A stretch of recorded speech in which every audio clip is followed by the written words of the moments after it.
আমার ছেলে 1 বছর ধরে আছে না, আপনার পুরা অঞ্চলতে জিজ্ঞাসা করে নিন। ও ইচ্ছা করে আমরা ছেলেকে ফাঁসাচ্ছে। ইচ্ছা, আমরা লোক কমজোর আছি, গরিব আছি, কিছু করতে পারছি না। আচ্ছা, আরতি সিং এর সঙ্গে কতদিন সম্পর্ক ছিল আপনার ছেলের? আমি এওটা জানি না যে কতদিন ছিল। তারপরে আমি কিচ্ছু জানি না। এরকম টাকা চাইলো কেন? টাকা কার থেকে? ওই বেটিওয়ালা কাছে से आरती के बाबा से, आरती के पीसी से, आरती के किसी लिए हमरा ছেলে के मारने जाने। আর তারপর আপনার ছেলে এলাকা থেকে চলে গেছিল? হ্যাঁ চলে গেল। আমরা গরিব আছি তো, আমি 1 বছর ধরে আমার ছেলে এখানে আসে না।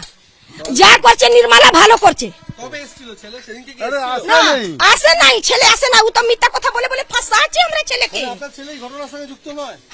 না, আমার ছেলে আসে নাই। 1 বছর হয়ে গেল আমরা ছেলেকে চোখে দেখলে। আমি মা আছি, আমি তরপা আছি। বিকাশকে निर्मला खुद मरवाइছে।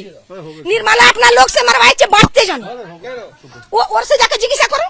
2024 সালের সেপ্টেম্বরে ইন্দল যাদবকে বিকাশ সিং এবং অভিযোগ যে কামারহাটি পুরসভার 29 নম্বর ওয়ার্ডের তৃণমূল কাউন্সিলর নির্মলা রায় মারধর করে এবং এই ঘটনার পর পুলিশে অভিযোগ পর্যন্ত জানানো হয়েছিল এবং ঘটনার পর থেকে ইন্দল পলাতক। পুলিশ যেটা জানাচ্ছে, ইন্দল বর্ধমানে একটি রেস্তোরাঁয় কাজ করে এলাকা ছাড়া, কিন্তু বিকি যাদবের জন্মদিনের পার্টি থেকে এসে এখানে গুলি চালানোর ঘটনা সংঘটিত করে, তারপরে মোটর বাইক ফেলে রেখে পালিয়ে যায়।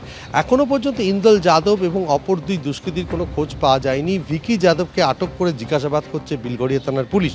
প্রাথমিকভাবে পুলিশ যেটা বলছে যে এক তরুণীর সঙ্গে ইন্দল যাদবের সম্পর্ক, আর এই নিয়ে দীর্ঘদিন ধরে বিকাশ সিংয়ের সঙ্গে টানাপোড়েন চলছিল। এই টানাপোড়েনের জেরেই এই বিকাশ সিং যেহেতু কাউন্সিলরের অনুগামী ছিল, সেই সময় কাউন্সিলর এবং বিকাশ সিং দুজনে মিলে তাকে মারধর করে এবং সেই ঘটনায় পুলিশে অভিযোগ পর্যন্ত হয়েছিল এবং ঘটনার পর থেকে আতঙ্কে ইন্দল যাদব এলাকা ছাড়া হয়ে গেছিল। এবং ইন্দল যাদবের মা যেটা জানাচ্ছেন যে কাউন্সিলর এবং বিকাশ তাকে মারধর করেছিল, সেই সময় পুলিশ কোনো ব্যবস্থা নেয়নি এবং তারপর থেকে তার ছেলে এলাকায় নেই এবং এই ঘটনায় তাকে ফাঁসানো হচ্ছে বলে তার মা দাবি করছে। কিন্তু কাউন্সিলর যেটা অভিযোগ জানাচ্ছেন যে বারবার বলা হয়েছিল ওই তরুণীর সঙ্গে সম্পর্ক না রাখতে, কিন্তু বিকাশের সাথে গণ্ডগোল এবং তারপরে তাকে ডেকে যে তিনি মারধর করেছেন সেটা তিনি স্বীকারও করেছিলেন। তার বক্তব্য হচ্ছে যেহেতু তিনি এখানকার তৃণমূল কাউন্সিলর এবং এখানকার অভিভাবক হিসাবে তিনি শাসন করেছেন, কিন্তু প্রশ্ন হচ্ছে যে তৃণমূল কাউন্সিলর কেন এতে হস্তক্ষেপ করেছিলেন এবং তার মা সরাসরি অভিযোগ করছেন তৃণমূল কাউন্সিলরের বিরুদ্ধে।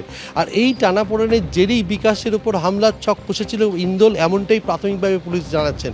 কিন্তু গতকাল থেকে তৃণমূল কাউন্সিলর যেটা দাবি করেছিলেন যে আমরা এখানে যেখানে দাঁড়িয়ে রয়েছে সেখানে টেক্সম্যাকো কারখানা রয়েছে, টেক্সম্যাকো কারখানার ইউনিয়নের দখলদারিকে কেন্দ্র করে গণ্ডগোল আর এলাকা দখলের জন্য কামারহাটি এবং পানিহাটি থেকে দুষ্কৃতীরা আসছে এবং তারা এই ইউনিয়নের দখল নিতে পারবে। কেন ইউনিয়নের দখল নিতে পারবে? যেহেতু টেক্সম্যাকো কারখানা, এখানে প্রচুর টাকার লেনদেনের বিষয় রয়েছে, কারণ এখানে যে সমস্ত স্ক্র্যাপ মেটেরিয়াল রয়েছে সেগুলো কেনা বেচাকে কেন্দ্র করে প্রচুর টাকার ব্যাপার রয়েছে। আর তার পাশাপাশি এই কারখানাতে ঠিকা শ্রমিক নিয়োগ নিয়েও একটা টাকার লেনদেনের বিষয় রয়েছে। সেই কারণে ইউনিয়ন নিয়ন্ত্রণে থাকলে এই ধরনের টাকা পয়সার যে ব্যাপার রয়েছে সেটা তাদের দখলে থাকবে। আর সেই কারণে এই বিষয়টি কিন্তু পুলিশের পক্ষ থেকে বারবার বলা হচ্ছে যে বিকাশ সিংয়ের সঙ্গে গণ্ডগোল, ওই তরুণীকে কেন্দ্র করে পরবর্তীকালে এই তরুণীকে বিহারে পাঠিয়ে দেয় তার বাড়ির লোকজন।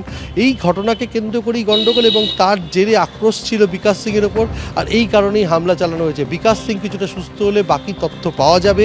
আর এই মুহূর্তে ভিকি যাদবকে আটক করে জিজ্ঞাসাবাদ করছে পুলিশ। আর ইন্দল যাদবের এখনও পর্যন্ত কোনো খোঁজ পাওয়া যায়নি। অর্থাৎ শনিবার সন্ধ্যায় ঘটনাটি ঘটেছে। ঘটার পর থেকে